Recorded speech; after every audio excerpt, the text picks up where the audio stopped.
Hey guys, welcome back. So we're back again with another short video tutorial. And in this video, we will be learning how we can fix the error connection reset on the Google Chrome. So this site can't be reached error. So to do that, we will go first to our control panel. The first thing we need to do is to type here in the Windows search tab and then type control, and then you will get under best match control panel option. So just please make a tap on that and then it will be open. So once the control panel is already open, we will be going to the network and internet.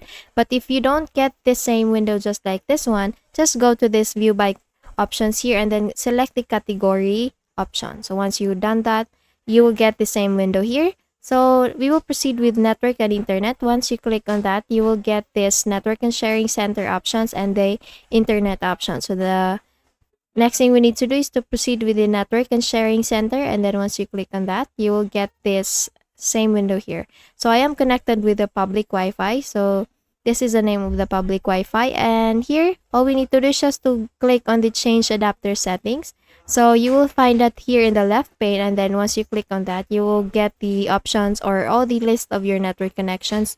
So here I have the Wi-Fi, and I can do that or the next thing I can do is that to make a right click on this one and then click on the properties button here, and then you will get the small window just like this one. So all you need to do is just to select the IPv4 or Internet Protocol version 4. And then once you click on this one, just click on the properties button here, and then you will get the same window. So the next thing you need to do is to just use or select this use the following DNS server addresses. So you can either choose between Google DNS or Cloud DNS. So when you would like to use the Google DNS, all you need to do is just to type here in the preferred DNS 8.8.8.8, and for the alternate DNS server, we can type 8.8.4.4.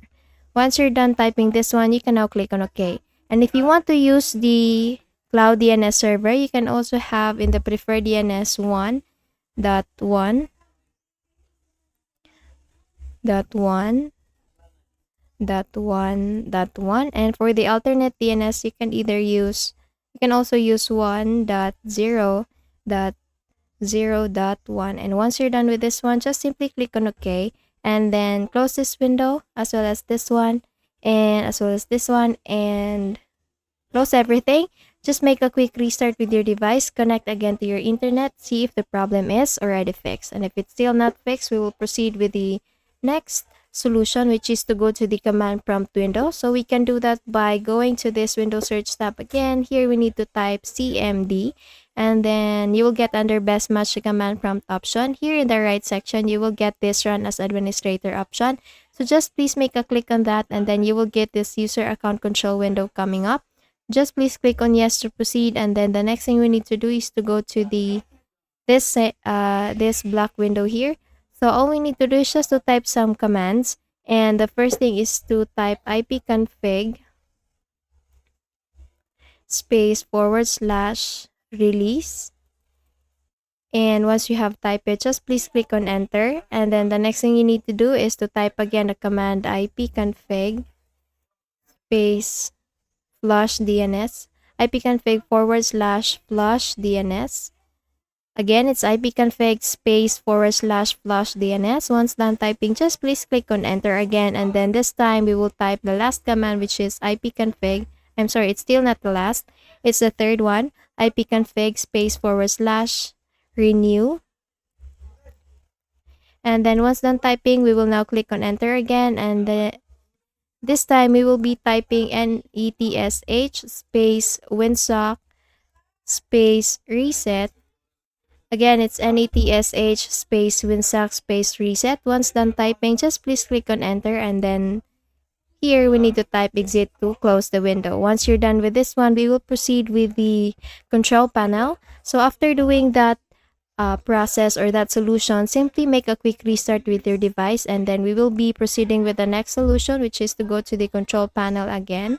So here in the Windows search tab, please type control panel again and then click on enter, and then we will get this window here. So we will be proceeding again with this network and internet, since we have already viewed by category this window. So please click on network and internet, and then we will proceed with internet connection or internet options.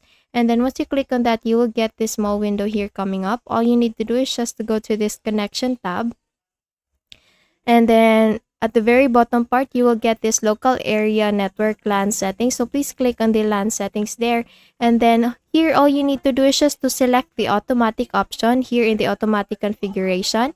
Click on this first option here, automatically detect settings, and the proxy server should not be selected. Just leave this be, leave this unchecked. And then once you're done with this one, just please click on OK.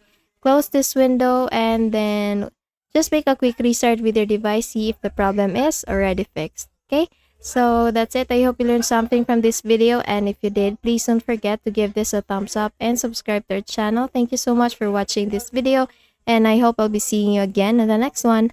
Bye bye.